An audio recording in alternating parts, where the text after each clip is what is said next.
Bonjour à toi qui me regarde. J'avais envie de faire cette vidéo pour parler du conte pour enfants Jacques et le haricot magique. Parce que je trouve que dans les contes pour enfants, si on observe bien, il y a des messages spirituels qui peuvent être assez profonds. Alors donc mon idée, c'était de te lire le conte dans un premier temps.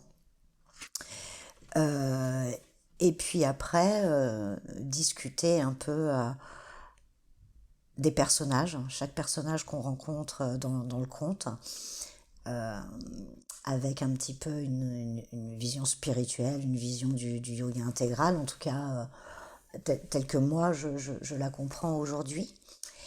Et puis faire un petit focus aussi sur les différentes situations que vivent les personnages. Qu'est-ce que ça peut signifier etc.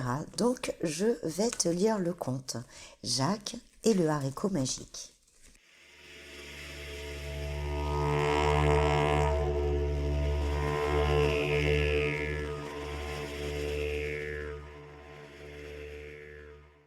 Jacques et le haricot magique. Il était une fois une jeune veuve qui vivait seule avec son fils, Jacques.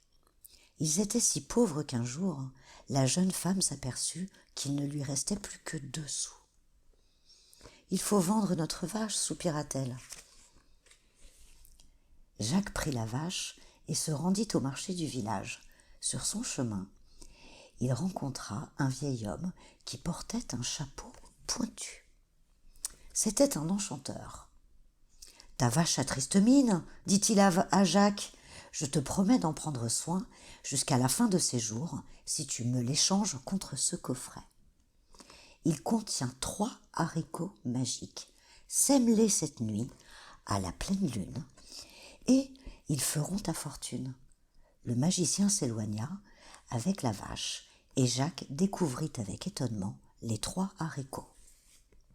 Émerveillé, le petit garçon rentra à la maison avec son précieux coffret. « Mon fils, qu'as-tu fait là ?» demande la pauvre maman. « Notre misère est déjà si grande, et maintenant il ne nous reste plus que 3 haricots. »« Mais maman, ils sont magiques, l'enchanteur me l'a dit, et je dois les planter à la pleine lune. Alors nous serons riches. » Aussitôt que les 3 haricots furent en terre, une feuille sortit du sol. Toute frêle et menue, elle s'étendit, puis laissa la place à d'autres feuilles et d'autres encore. Et, en quelques minutes, un haricot géant se mit à grimper vers le firmament. Jacques et sa maman en tremblaient d'émotion. « Maman, je vais monter là-haut trouver fortune. » L'enfant prit son sac, s'agrippa à la tige du haricot, qui continua de pousser, et se laissa entraîner. « Sois prudent !» criait sa mère, mais déjà Jacques ne l'entendait plus, tant il était haut.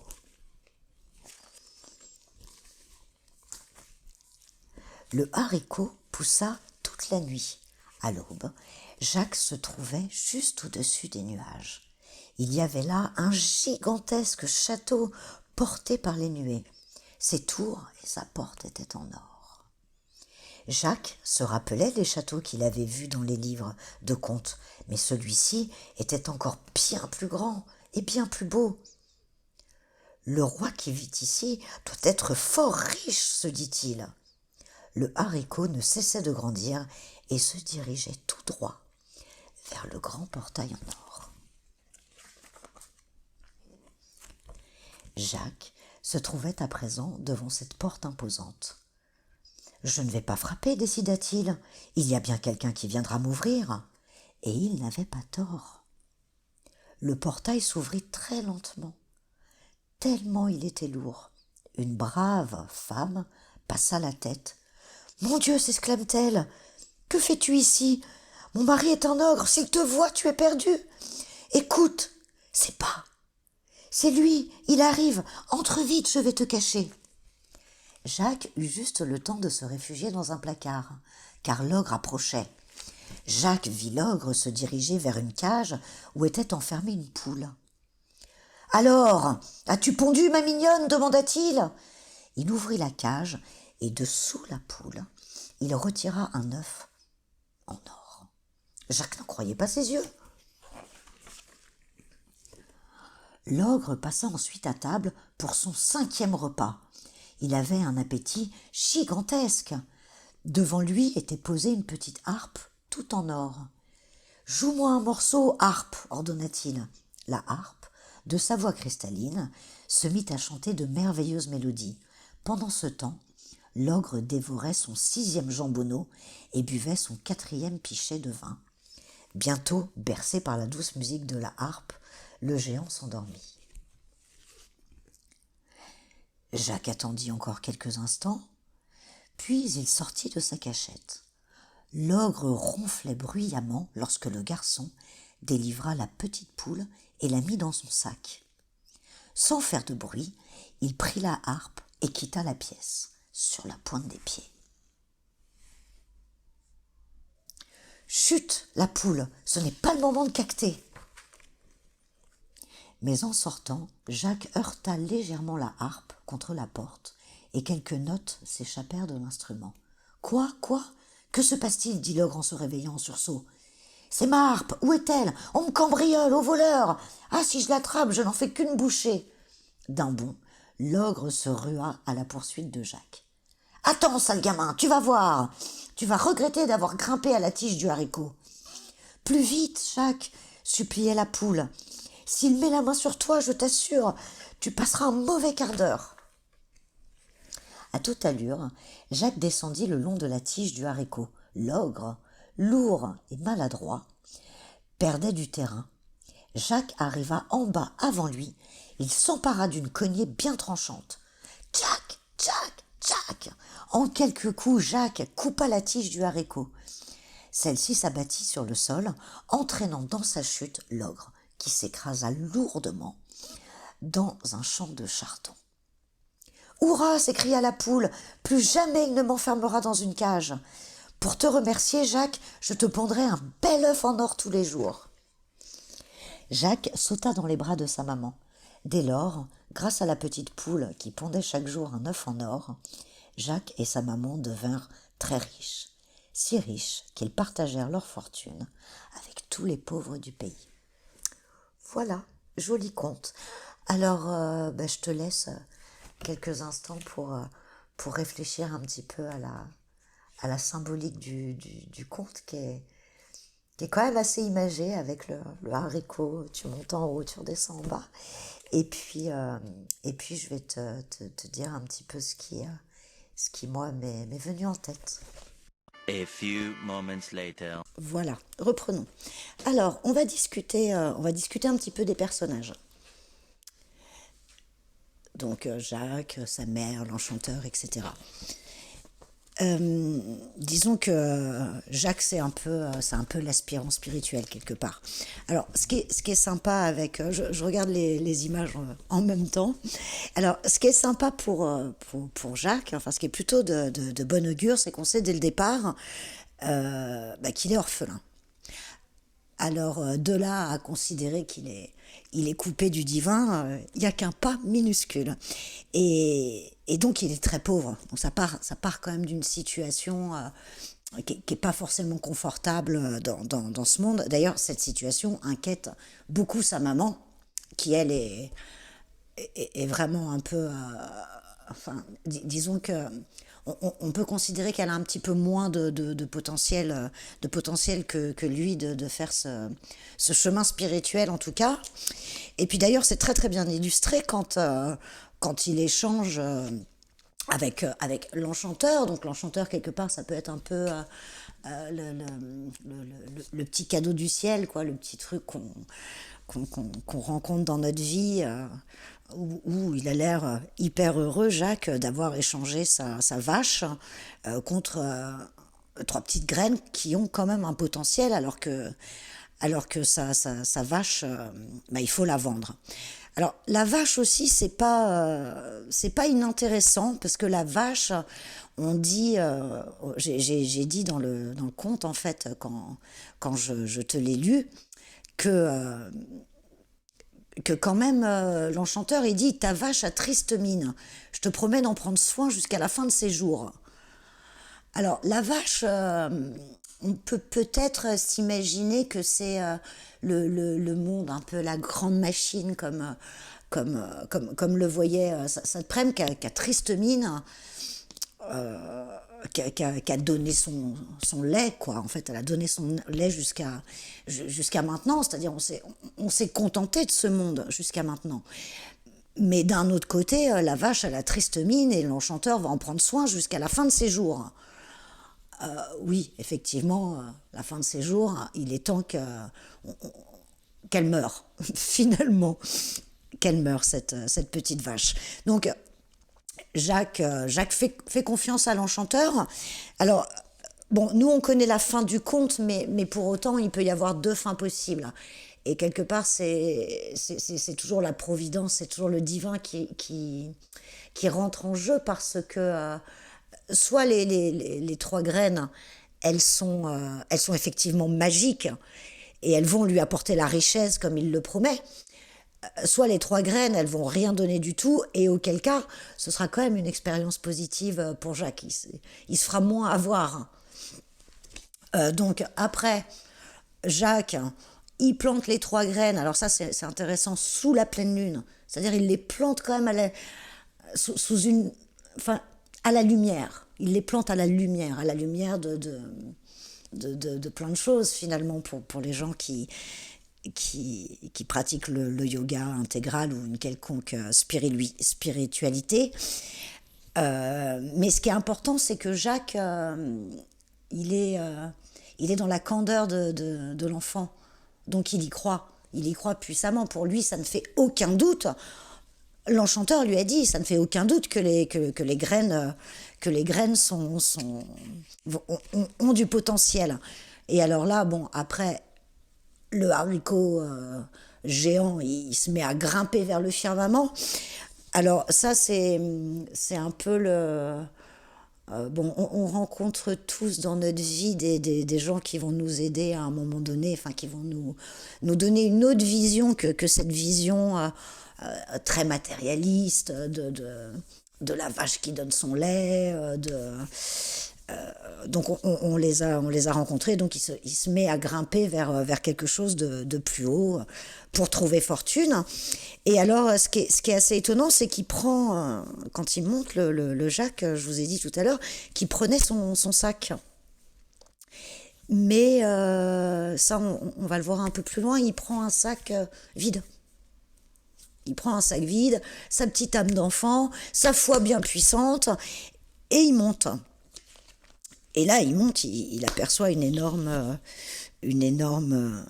richesse, un château, une forteresse, mais qui est quand même bien gardée.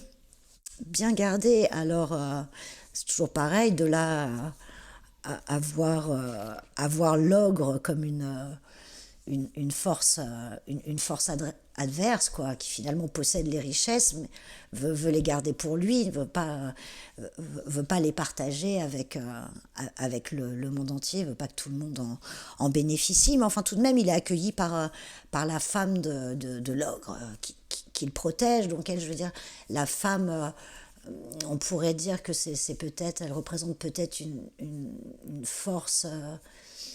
Enfin, en tout cas, là, elle est incarnée dans une personne, une force qui sait, qui a les connaissances, mais qui ne les met pas vraiment en action, puisqu'elle reste avec son ogre. Elle sait qu'il est méchant. Elle reste avec son ogre, elle sait qu'il est méchant, mais cependant, elle a quand même une certaine bienveillance, puisqu'elle va quand même prévenir Jacques et le protéger. Donc l'ogre qui garde toutes ses richesses pour lui, bon bah lui il fait que de manger, quoi. Il mange en fait quelque part bon bah de la nourriture vraiment à l'excès, le vin, les jambonneaux. D'ailleurs à ce propos, c'est pas inintéressant de revenir un peu sur cette histoire de Jean Bonneau, parce que Jean, bon bah on pourrait dire par exemple que ce sont les individus, les individus et Bono les individus bons, les individus donc de là à voir et à s'imaginer qu'en fait tous les gens qui viennent à lui en fait pour essayer de découvrir de découvrir sa richesse, enfin de découvrir la vérité spirituelle, il les mange. Alors il les mange pourquoi? Parce que le chemin du yoga intégral, il n'est pas évident.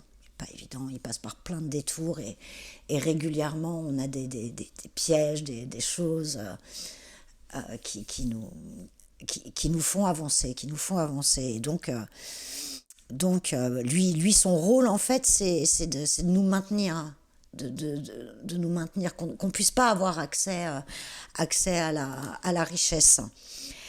Mais quand même, il demande à sa harpe, l'ogre, de jouer un son mélodieux, et grâce à ça, il s'endort. Donc la harpe, c'est un petit peu la note juste dans la vie. C'est un peu la note juste, c'est-à-dire que même cet ogre qui est tout vilain, tout plein, quand il a fait manger son jambonneau, voler l'œuf de sa poule, il y a quand même une petite mélodie quoi, qui joue juste derrière, même si au premier abord, je te l'accorde, on la voit pas forcément. Donc Jacques, qu'est-ce qu'il fait? Il lui pique sa petite poule, il la met dans son sac vide. C'est-à-dire qu'il faut déjà avoir bien vidé au niveau spirituel, il faut déjà un peu, pour arriver au cheminement de Jacques, faut y aller avec un sac un petit peu vide, peut-être de tout ce qu'on nous a appris, de tout ce qu'on nous a mis dedans, comme aurait dit Satprem. Donc il prend la petite poule est contente de partir. On peut considérer que quand même le petit Jacques a été bien courageux et donc il descend. Donc il reprend la même route qu'il a pris pour monter, pour redescendre dans la matière. Et forcément l'ogre a envie de le suivre. Et là, ce qui est intéressant, c'est que il coupe le haricot pour que l'autre il puisse pas le suivre. Alors ça, pour moi, ça évoque un petit peu le chemin spirituel, et puis pourquoi pas un aphorisme d'Aurobindo où il dit que finalement tous les outils qui nous ont servi à arriver à un niveau d'évolution spirituelle, parce que bien sûr ça se fait par étapes. Si on nous faisait tout rentrer le yoga intégral comme ça d'un coup de forcing, on exploserait, donc ça marcherait pas.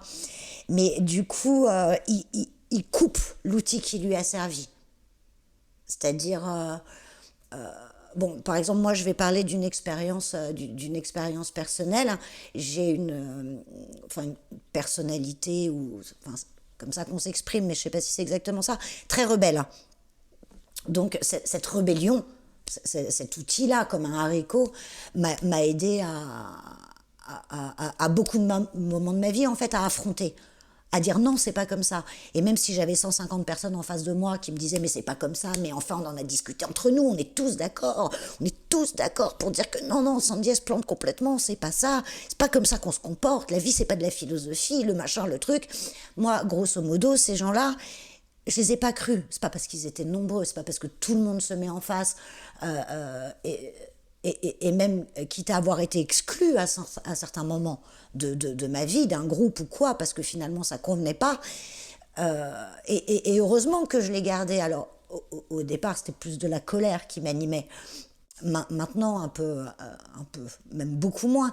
Mais cependant, là, je suis en train d'essayer de couper ce truc, parce que cette habitude de rébellion, en fait, va me... au bout d'un moment, c'était plus un outil, c'était l'entrave. C'est-à-dire que maintenant, je dis pas non d'emblée, je réfléchis. Alors dans un premier temps, vu que j'essaye de faire des efforts, ma première réaction c'est oui mais.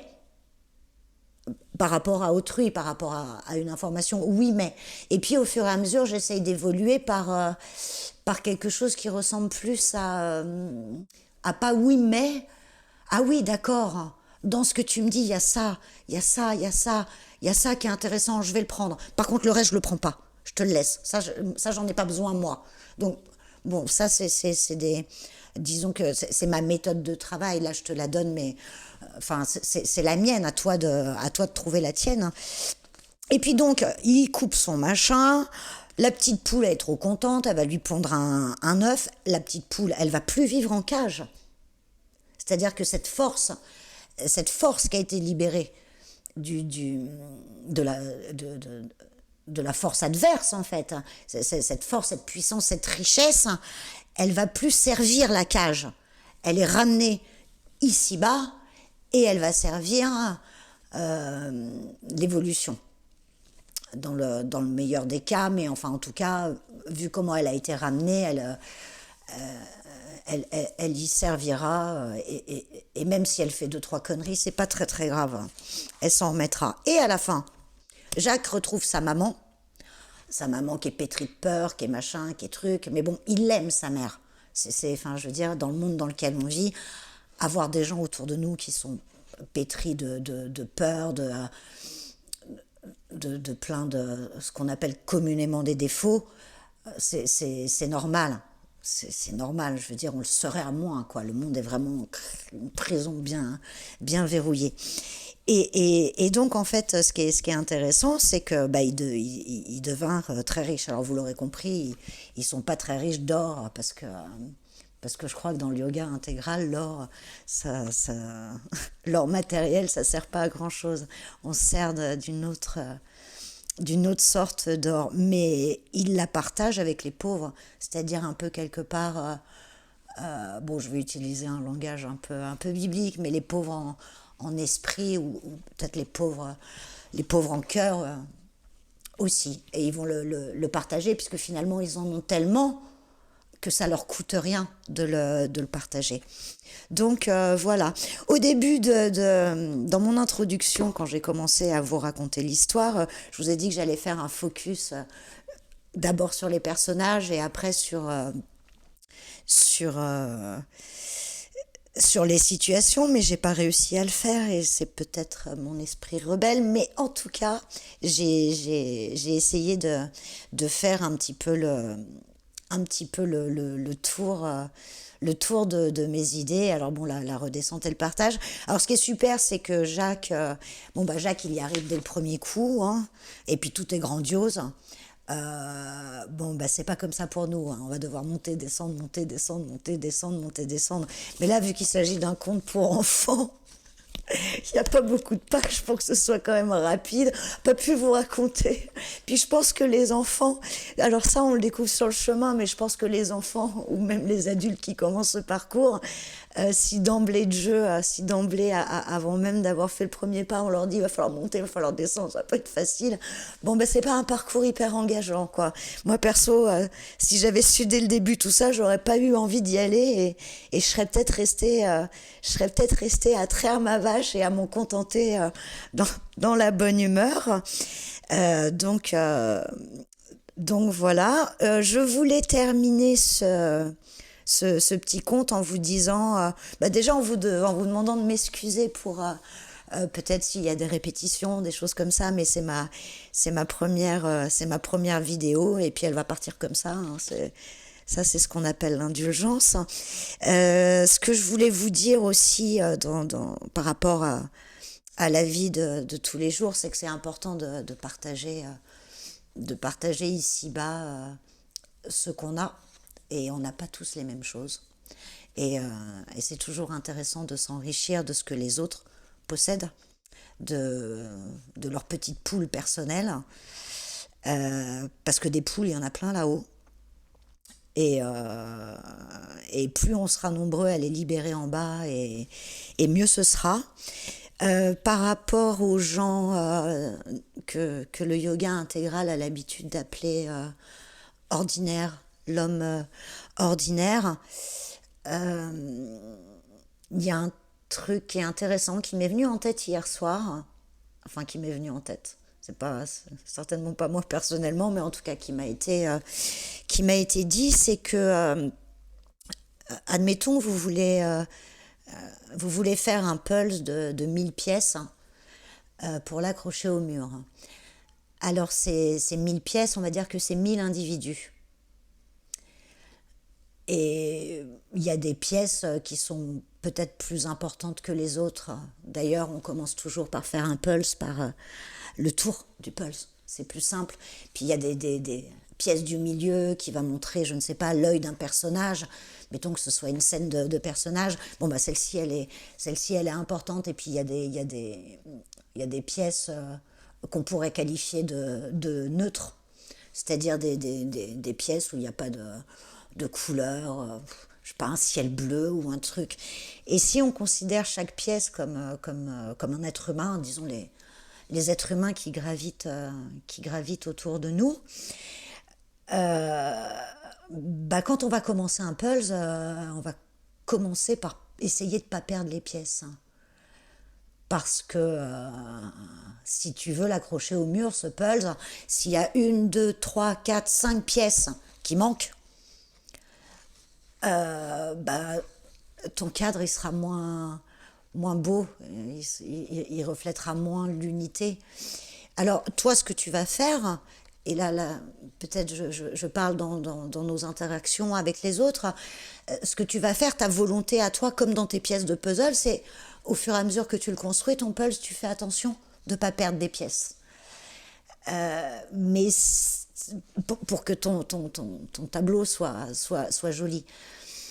Donc tu vas mettre tout ton cœur à pas perdre ces pièces. Mais par contre, si tu fais ton tableau et qu'à la fin du tableau, tu te rends compte que quelqu'un est venu te voler des pièces, te voler des pièces comme là, Jacques a volé la poule pendant que le gros il dormait, là ce sera pas de ta faute. Parce que toi, tu auras fait ton maximum pour que ton pulse il soit complet. Donc tu n'auras pas la responsabilité d'avoir jeté des pièces par la fenêtre parce que pas le temps, parce que celui-là, de toute façon c'est un gros con, il n'y a rien à faire. Faut pas attendre de résultats. Enfin bon, le résultat à attendre finalement et l'espoir qu'on a tous, et je pense que tu l'as aussi, c'est que le puzzle soit complet, mais on n'est pas responsable de tout ce qui peut se passer. Aussi, je voulais te dire que je ne sais pas ce que je vais faire à ma prochaine vidéo, mais si tu as une idée de conte ou de toute autre chose, eh bien, tu peux me les donner en commentaire ou directement sur Instagram. Si le conte dont je viens de parler évoque pour toi une expérience quelconque et que tu as envie de me la raconter, je serais ravie d'échanger avec toi. Et puis, écoute, voilà, je vais te souhaiter une bonne journée en faisant du mieux que tu peux pour aujourd'hui, pour demain, et ainsi de suite. Et puis je vais te souhaiter bonne chance et surtout garde la bonne humeur parce que c'est super important. Tout va bien se passer. Ciao, ciao!